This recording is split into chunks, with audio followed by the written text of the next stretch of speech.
آزما کر دیکھ لو، فونا نے کہا۔ مجھے یقین ہے فونا، میں نے آہستہ سے کہا۔ وعدہ کرو میری جان، یہاں سے واپسی پر مجھے چھوڑو گے تو نہیں؟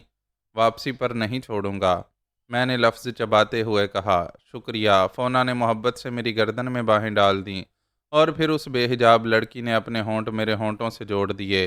گو میں اس حد تک جانے کے لیے تیار نہیں تھا، لیکن اب جو کچھ ہو گیا تھا کوثر کو خود سے بدظن کرنے میں کافی معاون تھا۔